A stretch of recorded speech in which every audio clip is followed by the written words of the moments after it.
I think there's a lot of people that try to have the career and the family and the car and the dog, and they wear themselves out, and they don't have enough energy for everything, and they sort of are middling in every place in their life, and just trying to keep the dishes in the air. So I think just pare down. Hello and welcome back to the Career Growth Podcast. I'm your host, Kalis.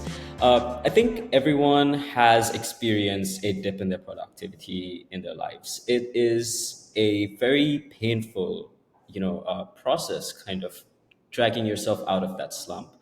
And the true issue actually lies in how we define productivity and how we approach it, because a lot of the mainstream dialogue around productivity is very one size fits all, very corporate culture centric. But that's not the truth. That's not the lived realities of workers around the world, people around the world. So let's start with understanding productivity as a concept beyond the nebulous. Let's get down to what it means.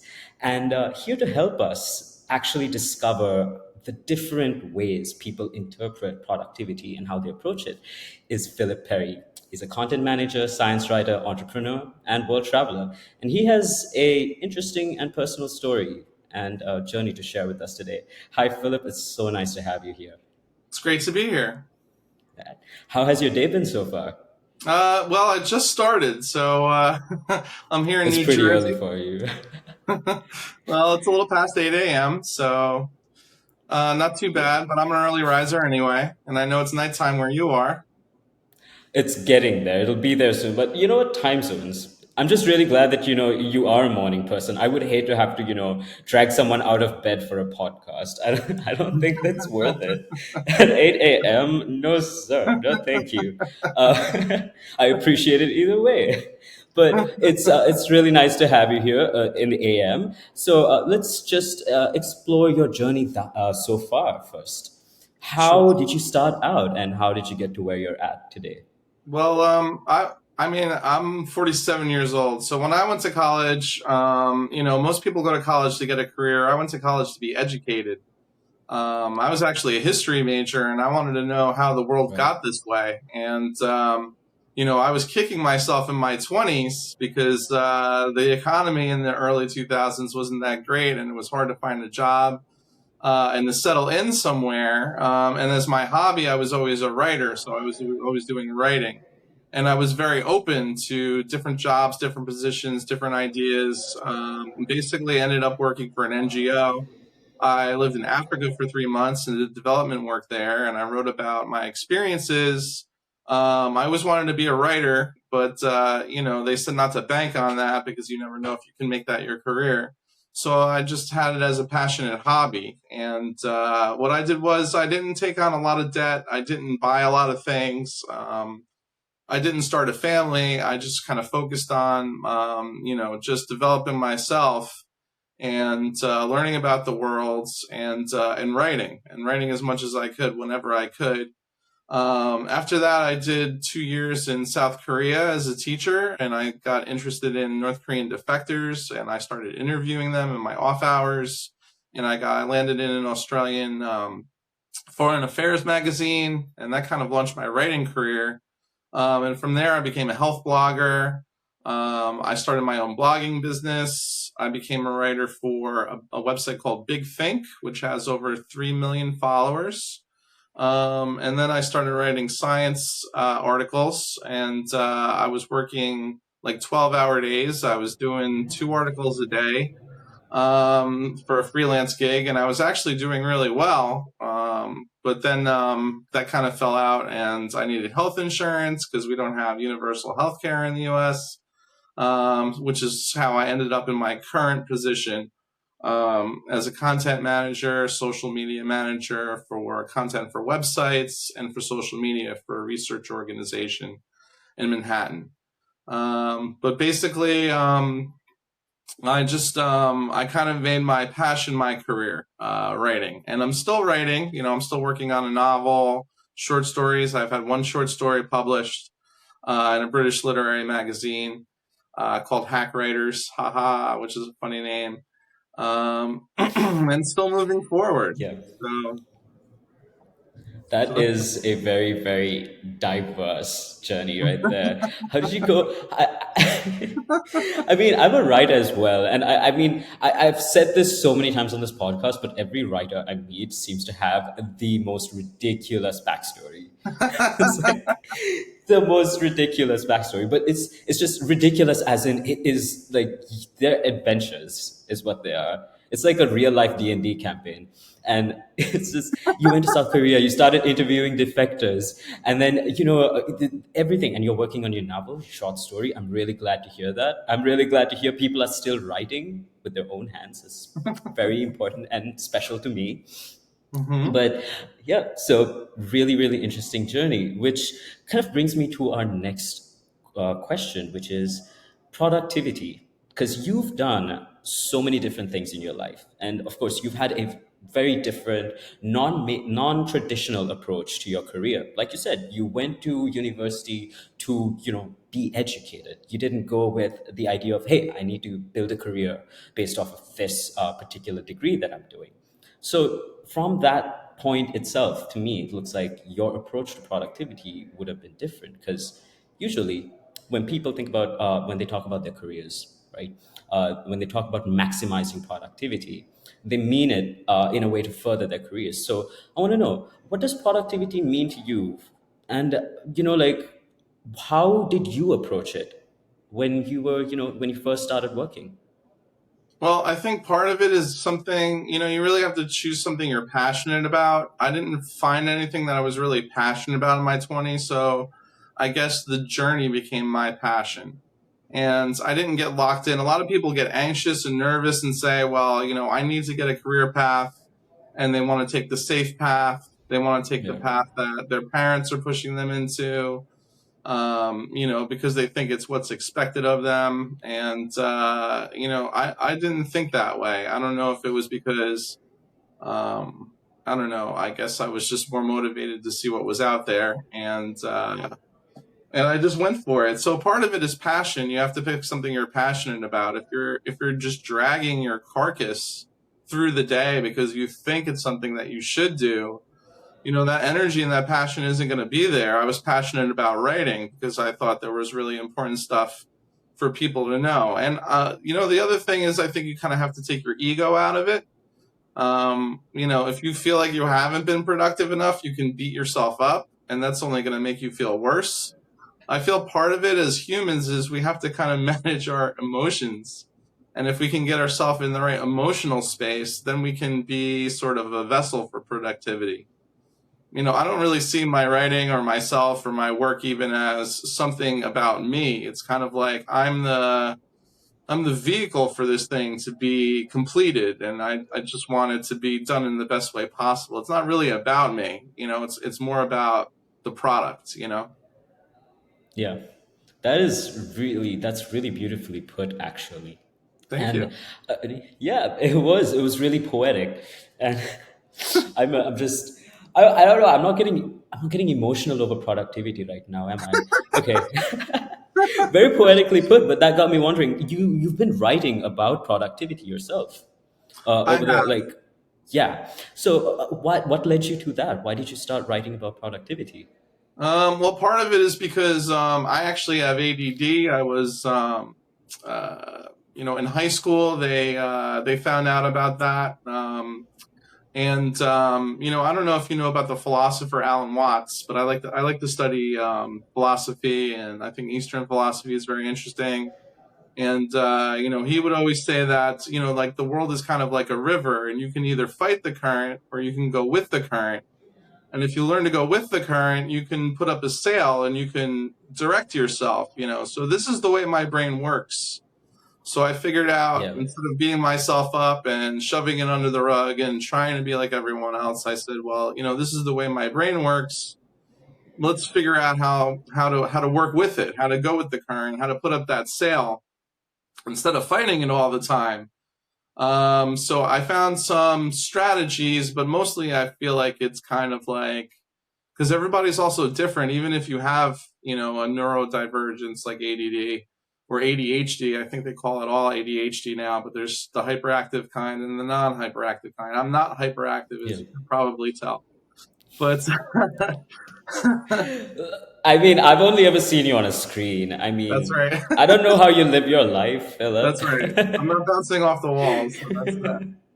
But I'm a daydreamer. I'm a ruminator. But that's actually good because you can concentrate on your problems. You can think about an issue that you need to concentrate on and work Yeah, on in that space where there's not any stress. If you have ADHD, they say that we have a difficulty focusing, but there's actually an opposite side of it, which is hyperfocus, which means that you yeah, can focus for long periods of time on a task that you're passionate about.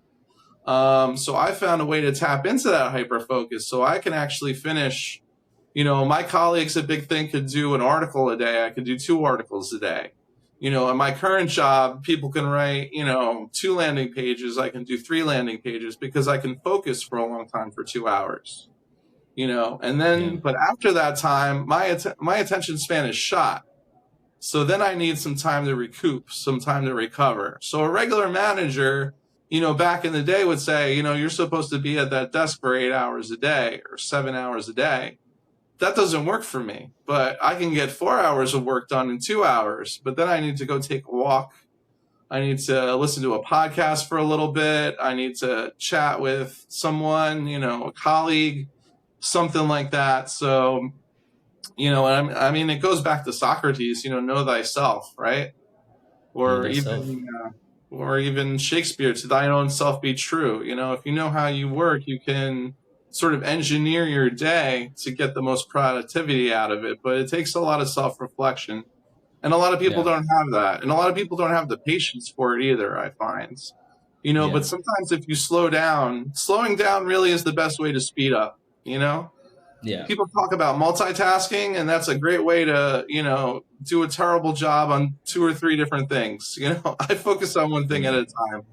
The yeah, most important thing first, the first deadline first, and you need to work breaks into there. And I will even say, in addition to that, the pandemic changed my life. Whereas, I was commuting to New York City every day. I was living in a suburb in New Jersey, and then once the pandemic hit, right before the pandemic, I asked my supervisor, I said, do you mind if I work from home once a week? This was a week before the pandemic hit. And he said, you're going to be working from home more than that. So he knew it was coming. But in any event, how? he knows a lot of people. The oracle, Yeah, maybe he's been the to, harbinger. No, yeah, he's been to Bohemian Grove and all that kind of stuff. But yeah, he knows some high bigwig people. He was, uh, incredible foresight. yeah, he was a head of research at Nielsen for a long time. But Oh, anyway, okay. Oh, anyhow, so anyway, when I started working from home, I actually moved out to the country because my girlfriends lived out here, and it was an hour drive and stuff like that. These days, I try to spend an hour in nature, and I find that helps incredibly with focus. yeah, I shut down my phone. Well, I put it on silent. If there's an emergency, I want to know about it. But I go outside. I get sunshine. I try to work my day around. In the summertime, I try to go out early. In the wintertime, I try to go out when there's sunlight, fresh air, birds, and not thinking about work at all. You need to unspool the mind. You need to just let your thoughts be free and just let it yeah, empty out of you.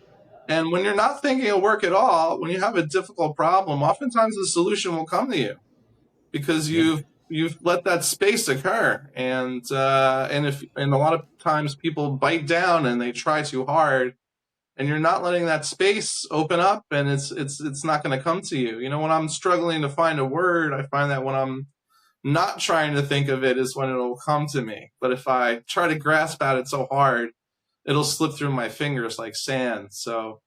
yeah, So that's an approach. I feel like, if you have the ability to kind of engineer your day, and you're a responsible and thoughtful person and self-reflective, you can kind of engineer your day for the way that your brain works and get the most productivity out of it. yeah. That's a very interesting approach because one thing is everyone always says like I just want to touch a bit about what you said about nature, For sure. because I have received in the past, I've received advice. People say, go for a walk, go outside, mingle with nature. And I always scoffed at it. But when I finally took that advice, I didn't take my phone. I'm not even listening to music. I'm Right. walking, and my brain actually cleared up. Oh I'm yeah. just like, it's just the noise, the cacophony in the brain that's just amplified by the use of technology and just being constantly online and constantly contactable. I felt like that was a great obstacle in terms of like actually helping me solve a problem at hand. I Right. really like, I just want to reinforce that what, it doesn't have to work for everyone, but give it a Right. go. It might actually work for you. And the other thing is a regular manager. You mentioned a regular manager's approach would have been a bit, like it would not have been conducive to anyone who is neurodivergent, Right. disabled, so on and so forth. It's not Right. an accessible approach, and I completely agree. But the thing about the corporate environment, the workplace, is they always try to quantify productivity, and if you don't meet those standards in that set, regulated way, it suddenly becomes a you problem. There is no flexibility to work around it. So, what are your thoughts on quantifying productivity? Do you think it's possible? Do you think it can be applicable in some situations? Well, yeah. I mean, it's all dependent on, everything is relative. It's all dependent on the environment. It's all dependent on the type of person you are. Some people need rigid deadlines. Some people need to be managed more than others. The place that I've landed, luckily, they trust you. They have a hands-off approach. Yeah, we have matrices we have to fill out, and we have meetings once a day, and I have department meetings with different departments, and there's certain things that have to be done every month, and and those things are expected. But if they arrive, they don't give you a hard time about it. They don't micromanage you, and they trust you. But we've also, in my company, are people that have reached a certain level, I think, in terms of their professional development and stuff like that, which is also good. I guess they've had trial by fire somewhere else, but if Yeah. you're in a constant, if I have a micromanager, I'm in a constant state of anxiety, and I can't be as productive as possible. So it sort of undermines the whole issue. So when they see those numbers, I mean, they know how productive we're being. They know what we're putting out. And they say we're just as productive when we went remote as we ever were when we were in the office. So those things are quantifiable, but I think there's also a lot of presumptions and anxiety that gets in the way. Yeah. It's people who have anxiety about things and sometimes try too hard will ruin things and make things harder and slow down the process and make it less productive in the end. So Yeah. there are those people that, and sometimes it's a political reason. They want to justify their position, or they have ambition, and there's a story behind the reason why that person is like that. And sometimes you have to unravel that as well if you really want to get to the heart of things. Yeah. Uh, so anyway, Again, I guess there could be many different reasons why people do that. But for me, I think my biggest question is it fair to apply this one size fits all approach to quantifying productivity? Because in a single company, there could be multiple different departments and they could all be held to like the same standard. It does not mean that their KPIs are going to be the same, but it's just that right. you need to be this productive every single day at this rate. If you do anything less or more, you're it's a you problem again. So what about that? What do you think about the approach, like how companies implement this across departments, for example? Well, first of all, there's a lot of companies that push for a lot of productivity and they end up with a terrible product. I mean, let's look at what's happening in Boeing right now, okay? I mean, I don't know if you've read the stories on Oh Boeing. yeah. Oh yeah. But they pushed and pushed and pushed, and they cut corners, and look where we are now. Okay, they have to do mea Yeah. culpas. They have a horrible reputation now in the market. Mm-hmm. It's a black eye. It's a blemish. It's costing them business. So not just Yeah. reputation, but real dollars. In the market. That's a problem. So that can be toxic. Everything in balance. You know what I mean? So, Yeah. and I It's don't think worse when you remember that Boeing was initially a company that was super reputable and right. just well known for being very thorough and precise. And the moment they moved out of their bubble and they made that merger, everything just went downhill. It's just that they changed their processes that were working for them and they pushed for this new model, which completely derailed their legacy, essentially. I feel like we're getting kind of political now, but I just feel like it's very relevant. It is relevant. It is relevant. And I don't know that another thing you said was I don't know if you can hold every department to the same standards. Yeah. In our organization, we do events, and I work in the production of research products, so papers. What do I want to say? Databases that people can access, reports on reports, stuff like that. How are you going to hold those two things at the same standard? You know what I mean? Sure. You need a certain amount. You need to sell a certain amount of tickets for an event. You need butts in the seats. That's a hard You and do. fast number that you need to make. But if you're making a report, that's a totally different process. So I don't see how you can hold everyone at the same standard. And then guess what? Our brains all work differently. So how are you going to hold me to the same standard? Where I do 4 hours of work in 2 hours, but then I need an hour break. And then another guy who, maybe he's autistic, and he crunches numbers for 7 hours straight and he doesn't want to break, because he doesn't know what to do with himself or something like that. I'm just making something up, but Yeah. I don't think we can all fit in the same box. I was a teacher a long time ago for a short stint, and one of my favorite mentors once said to me, "You can't give every student the same thing. You have to give each one what they need to succeed." And I think that's what a good manager does. They realize Yeah. the advantages and the specialties that everyone sort of needs, and they're open to that, and then they kind of change things a little bit to make sure that you can be your best Yeah. in that environment. That doesn't mean you don't Abs- have personal responsibility, but that means that there needs to be some understanding, some conversation, some communication, some flexibility. And let's be yeah. clear, there's a lot of toxic places out there to work, and there's a lot of wonderful places out there to work. You know what I mean? Yeah. I Sometimes do. it's not you. Sometimes it's the environment. And I have left places because the manager was toxic, and have been asked back, have been asked, Yeah. "Hey, you want to work for us part time," and stuff like that. It's like, you don't get it. Did I you was ever say working, yes? no, I haven't. I worked for a great It's like company, but going back to a toxic ex. You just no. One no, more night? Nope. nope. Nope. Mm-mm. So I'm hoping that, for a while there, it seemed that, workers kind of had more of a say, and I hope that the economy and inflation Yeah. isn't giving us back to a place, and also during the pandemic, I feel like workers had more of a say. And I feel like people now, after the pandemic, I feel like the pandemic has changed us in so many ways that we don't even recognize. But I feel Yeah. like people, I feel like they value what the important things are a little more now.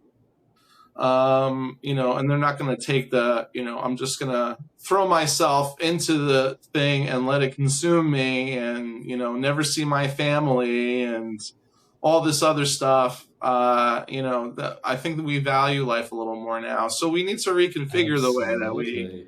think about productivity, I think. Absolutely. I agree. Because I was actually going to ask you because we have seen a shift in the public view of being productive. There's been a stronger push towards prioritizing oneself, self care, their loved ones, family time, over pushing themselves to be more productive at the cost of, that. that happiness, that sense of being with community and so on. So it actually brings us to this next Reddit story where someone wonders, why do so many people just not care about productivity? So this Redditor says, recently I've been a lot more into productivity than I used to be. The other day I talked to a classmate about how I've been reading more recently and started a few new habits. But he abruptly changed the topics to the Mexican landscape. Don't know why that came in there. Completely random. So today I was talking to my aunt when the same thing happened. I said I was reading more and she asked me what I like to read. That's when I told her I got into self-improvement books. She switched topics to talk about one of her friends instead. So it's they go on to say that sometimes I feel like the topic of productivity scares people away. Is this a trend you have also been picking up? So what do you think, Philip? Do you think Uh, productivity is scaring people away? I think that inflation is whittling away worker power, and now people are getting more concerned about productivity. I know in the U.S. the labor market is slowing down, so maybe people have less bargaining power, and that leads to more anxiety about this sort of thing. Yeah. So I don't think that we can ignore these forces. I think that they are important in our lives, but I would also say that, that time you are spending with your family, that time that you are relaxing and recharging and rejuvenating means that you're going to bring more of your A game to whatever task you're doing for work, not less. And I feel like if you're just when I lived in South Korea, they had the most man hours worked a day. But if you look at the productivity, it's not as high as a lot of other countries. Their cultural background was Confucianism, which means that if the boss doesn't leave the office, you don't leave the office. So if he leaves at 8 at night and gets there at 5 o'clock in the morning, you need to get there, 4:55, and you need to leave at 9:05. But those people are worn out. They're exhausted. We're all human. We only have so much energy. So I feel like quality is better than quantity. Yeah. Um, so if you want to bring your It's A game, you need yeah. to be really well rested. You need to not be anxious. You need to feel regarded. You don't have to be the most important person in the room. And I don't think anybody needs to be babysitted, but we start to have to value humans a little bit more, and I think that's kind of frightening, considering AI is making its way into the marketplace. I Ooh, I'm so glad you brought up AI, because you know how people, as a writer, you probably encountered one of these folks before, but AI can do your job. AI can do your job.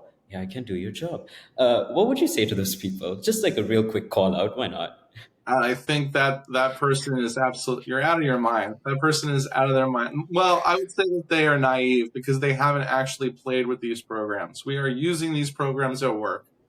I've used ChatGPT 4.0. I've used Copilot. We are also experimenting with Gemini. You can experiment with Gemini. I mean, it's right there on Google, right? I mean, at least a version of it. The language is flowery. It's over the top. You can notice it right away. It's saccharine. It lacks depth.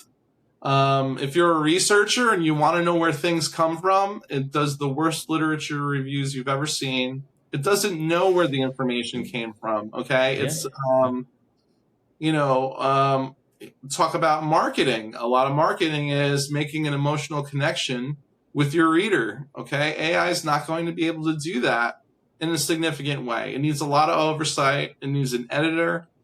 It makes a lot of mistakes. I would say that it's a great time saving device. I Yeah. can do more landing pages than I used to be able to do. I can sum up one of our events. A lot of times we have to do write ups on our events. I can take the transcript, run it through there. It'll put it in the right format for me, saves lots of time. But when it comes down to the nitty gritty of getting in there Yeah. and doing the job and making sure it's right, or making sure you're making an emotional connection with your reader, you can't just run it through there and slap it up on your website if you care about your reputation or you really want somebody to read it, because it's going to be awful. And a lot of people say, okay, yeah, now, but 3 years, 5 years. Well, okay, we have a bottleneck with NVIDIA with the chips. We have an energy problem. These things suck up enormous amounts of energy. Forget about climate Oh, change. Where are these I actually coming just from? learned about that. I had no idea that every little like message that you send on ChatGPT actually causes that much, can I say destruction? Yeah. Destruction. Yeah. Environmental destruction. I didn't realize the extent of it, which makes me every time I have to like write a new email template, I used to just go on ChatGPT and like Google it. I mean check out, hey, can you just write me a template? Because that is the manual mundane task I want to not do. Right. Like That's if I have to write the same boring stuff, it's not like I'm writing something interesting like a script or something. So it's just the same, like replicate this but change the details, that kind of thing. But I didn't realize that by doing that simple task I was actually contributing to the active destruction of the planet yeah. until like a week ago. Now I'm just shook and I don't really know what to do with it, this information. But yeah, is productivity worth the planet? I'm not sure, but yeah, that's just my thoughts on it anyway. But sorry, yes, you were saying Oh, not at all. ChatGPT. I'm just saying that AI is not at the point where it can replace people. It's not. It needs a lot of oversight, and they say that clearly and consistently in my company. And now I feel like another question is, are these things going to develop as fast as we're saying, or are we going into another AI winter? Have we reached a plateau at this point? Some people are starting to say that. If you start to look at what the AI figureheads and a lot of these tech giants are saying, they say in the future we'll be able to do this, and in the future we'll be able to do that. Well, what product do you have now?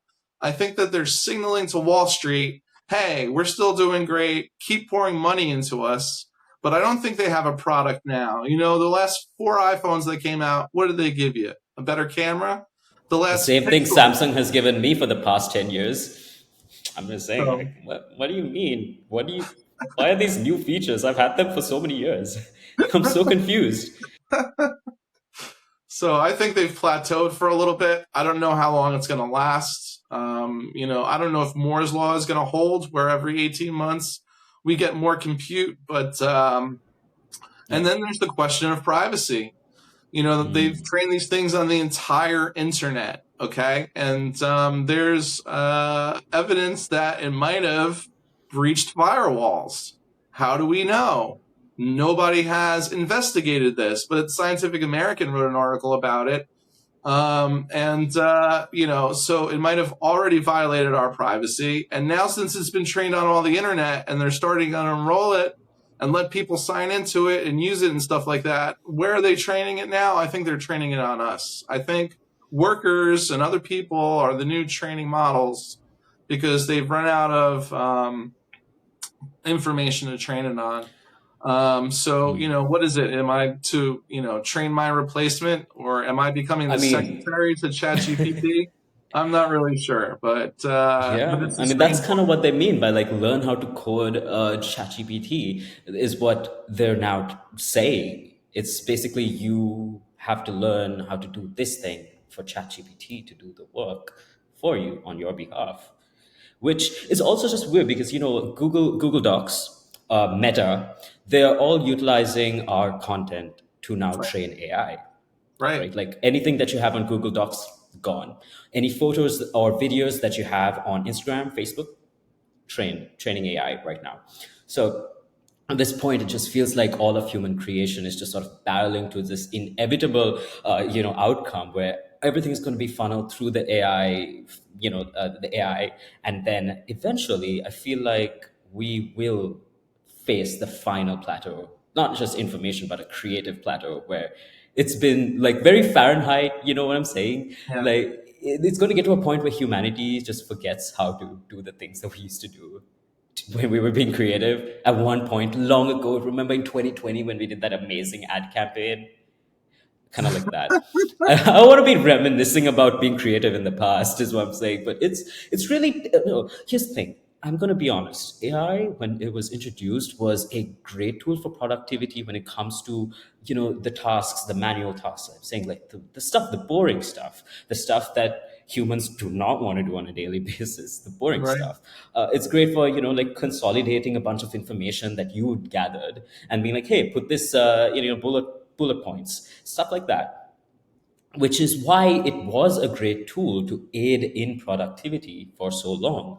But of course, we are seeing a shift there as well, where it's moved from being a enabler of productivity to being the thing that puts out the work Right. entirely, which is concerning in day to day. But you did say that you use, some tools at work as well. So uh, that aside, I want to know what your typical workday looks like for you. How do you approach it? Like, what tools do you use during your day? And do you, you do say you need to take, if you, your productivity after 4 hours requires a 1 hour refresh. Right. Do you need a bit of a break and then you can move on? So could you just run us through your, your daily, I don't want to say routine, because you know how we feel about that word, Right. but what's your day look like? I mean, we usually have a meeting every morning. After that, I use a bunch of different software to kind of keep on task with stuff. We use like Hootsuite for social media. Um, I don't like some other people use Asana, which is like it keeps you on task kind of. Hmm. But I don't really like that because I feel like you spend half the Yeah. time putting your stuff into the program that's supposed to keep you on task. I'm more Yeah. like low tech. I use like sticky notes everywhere. I've got like Yeah. pads everywhere, and typical ADHD brain. There's my desk is kind of a mess with sticky notes all over it. But I see that thing and it Yeah. reminds me to do that thing at the time, and so yeah, I guess it's kind of a patchwork of low tech and high tech.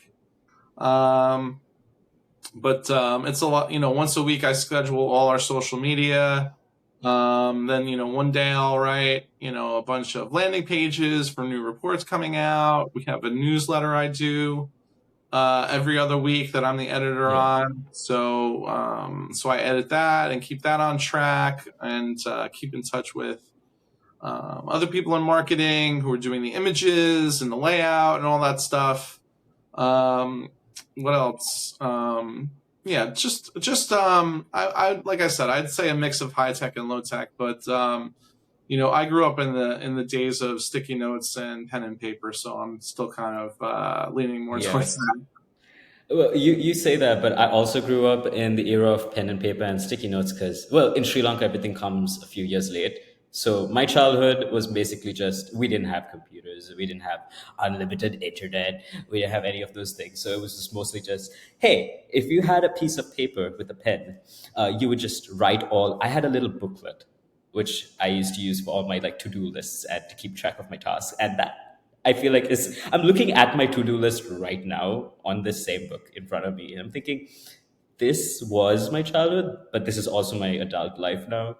Because Yeah. I can't keep up with like the tools that require you to keep track. Mhm. For me, I kind of Right. need it to flow straight from my brain to my hand for That's me to right. remember it. So That's right. The one yeah. thing I do that is techie though, I'll always put everything in my calendar. Because Yeah. with ADD it's like you get in hyper focus and then you don't hear anything from the outside and stuff like that, and you might miss a meeting, you might miss a deadline. I check my calendar every day, and sometimes multiple times a day. Yeah. Google Calendar is a lifesaver. I put my tasks on there. The tasks are only visible to me, but I put like meetings and any tasks that I need the team to know when I'm available, when I'm not. I put that on there as well. Right. Keeping the tasks on my Google Calendar means I can just tick it off at the end of the day, and it sends me alerts, which Right. is very anxiety inducing for some folks, and I understand that. But for me, I just need to know because, like you said, when I'm like really really deep into one task, I might sometimes forget that I have another task to do. Right. But thanks to Google Calendar, I get a notification. I'm like, wait a minute, that's due in 2 hours. I need to get on that right now. So, yeah, I find tools like that to be really, really helpful sometimes. But let's go back to the concept of maximizing productivity. Our next Reddit story is about maximizing productivity. So this person says, maximizing productivity misses the point of life and makes you insufferable. I have spoken to people. I know I was just trying to barrel through that. But so I have spoken to people who legit refuse to do things that are a waste of time, like playing games, watching TV, watching movies, most leisurely hobbies in general, getting drinks or food with friends, unless done exactly how they want to need it to be, so as not to impede what otherwise would be what I assume their productivity. What is your thought? I mean, what are your thoughts on this? Well, I mean, yeah, in general, I think, well, like I said, everything in balance, right? I feel like you need that time to refresh yourself. You need that time with friends. You need that time to play games. Some people get obsessed with video games and they play 14 hours a day. So it's like, everything in balance. Like, you can try to be too productive. You can and burn yourself out, and you can get obsessed with an amusement and go down the rabbit hole on that. Our brains as humans are very powerful, but they can easily be led astray, I find, Yeah. in so many different ways. And I feel like our imaginations are the same way. They're powerful, but they can also lead us astray in so many different ways. So it's kind of like, metacognition, thinking about your thinking, thinking about your routines, trying to find the balance. I think balance is really important. People don't Yeah. want to talk about balance, but if you're really in a quality over quantity situation, which I think we all should be at, it's really vital. Yeah, I agree completely as well. Do you also would you consider yourself a reader? Absolutely. And one other thing I would say is that balance might be different for different people. If you're an entrepreneur and you're working and you're really passionate about this business and you're just hyper focused for 10 hours working on your business plan or something like that, I don't think that's a bad thing either.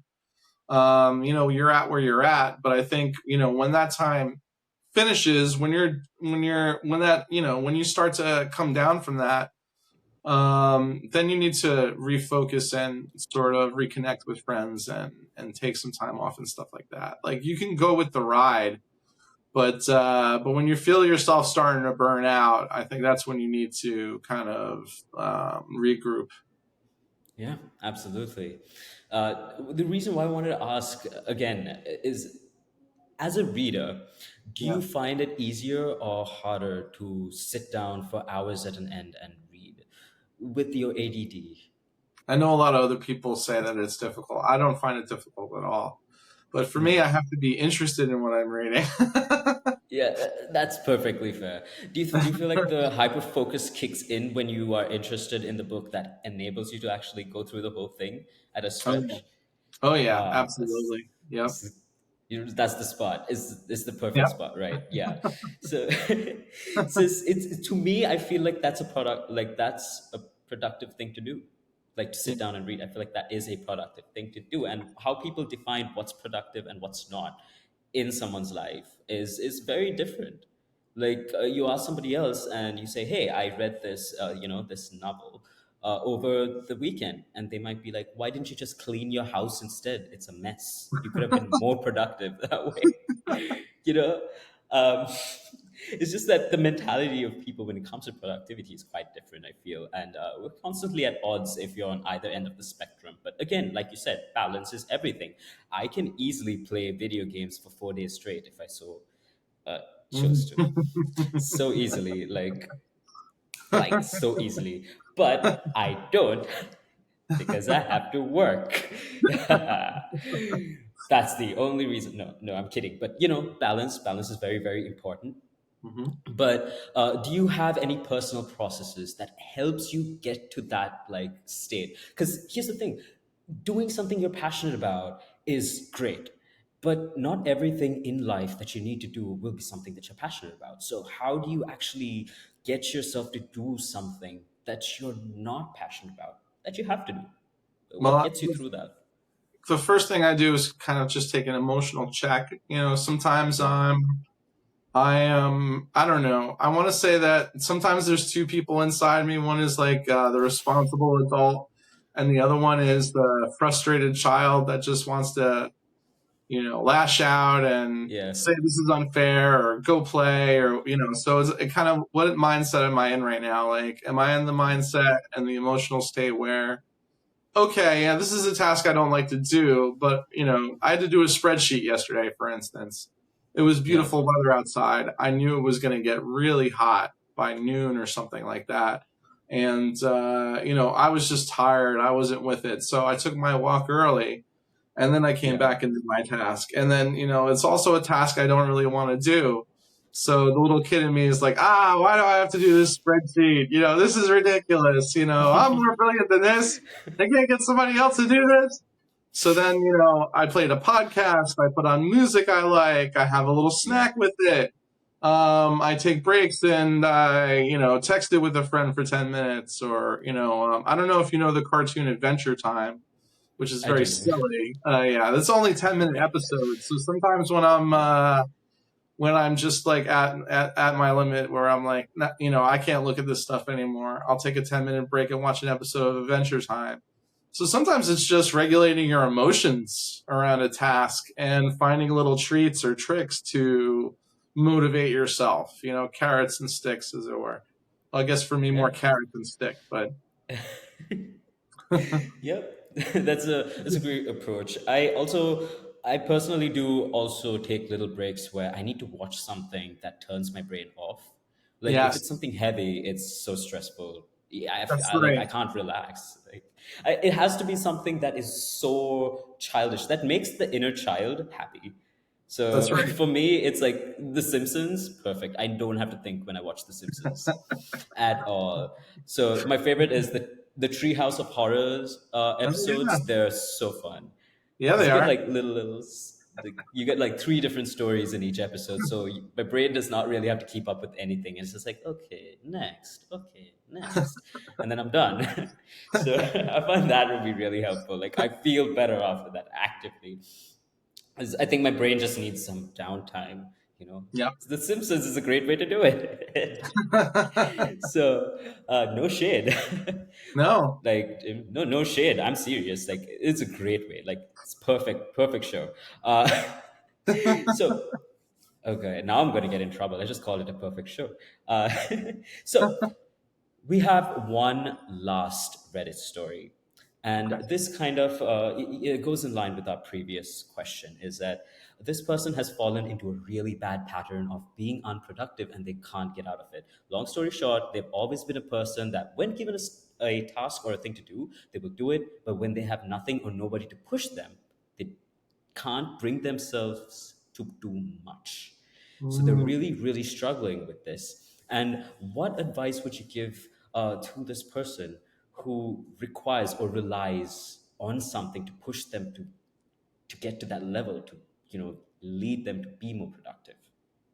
I mean, I think, let's see. It sounds like this person had like a parent or someone who was over their shoulder and motivating them. And excuse me. So there's a lot of different things to unpack there. First of all, do you value Yeah, your own opinion? Do you have this self esteem? Whereas if you tell yourself to do something, you will do it. So there might be self esteem issues there that one might need to work on. Instead of exporting your authority, to someone else who needs to be over your shoulder, you should find a way to take confidence in your own ability to do that. So that's a little soul searching moment. Number yeah, two, that might not, that might be a long kind of stretch. That might not help when you have a deadline at the end of the week. So you can ask, besides putting things maybe in your calendar, you can ask a friend, you can ask, a relative or even your boyfriend, girlfriend, hey, would you mind, reminding me or doing this or that? Someone can check in on you. And then you can get that external pressure as well. And then maybe you can make a chart or a board or something, and you can chart your own progress. A lot of people, when they visually see it, you can write all the tasks on the way to the goal, and make yourself a little chart or something, and you can check off whenever you're at each one. And sometimes breaking things down into smaller tasks really helps, but when you see it as a big task, it can feel overwhelming. So it really depends on what is the thing that's holding you back from that, and Yeah. how can you kind of trick yourself or re-engineer yourself to overcome it. Yeah, I feel like finding ways. I feel like finding ways to trick yourself has become a common theme in this conversation because it's like, here, give yourself a little treato, give yourself a little, give yourself some gummies, That's trick right. your brain into wanting to be productive. Do it. It's just like we are all just children in adult bodies, just Yeah. needing to be given treats. Mhm. But yeah, you know what? I agree. I agree. That works definitely. But so for you've already provided so many great points and so much great advice. But what one last piece of unconventional advice would you like to give our listeners? I would say that don't try to do everything. Okay, we're not here on this planet to try to do everything. You should try to think about who you want to be. You know, I think there's a lot of people that try to have the career and the family and the car and the dog, and they wear themselves out, and they don't have enough energy for everything, and they sort of are middling in every place in their life, and just trying to keep the dishes in the air. So I think just pare down. Pare down to the simplest elements of what you really want and what you really need, and then focus on that. Because if you can Mm, put your energy in what you really want in life and not what other people are expecting from you, you can really make some headway. absolutely, jack of all trades, master of none. That's So. right. Absolutely fantastic advice, Philip. And that, unfortunately, is the end of this episode. It has been so lovely actually catching up with you, and it has been a really great conversation. So, thank you so much for joining us today. Thank you so much. I enjoyed it immensely. Me too. I was just like, I could go on for another hour. Right. But I'm sure our audience needs a break themselves. So use this break to go check us out, Capital Placement. Check out our website. We've got tons of free resources there. And our podcast is on YouTube, Spotify, Apple. And of course, do reach out to us with your questions. We are always listening and we're always happy to answer and help out in whatever way we can. Okay, I'll see you next week. Bye.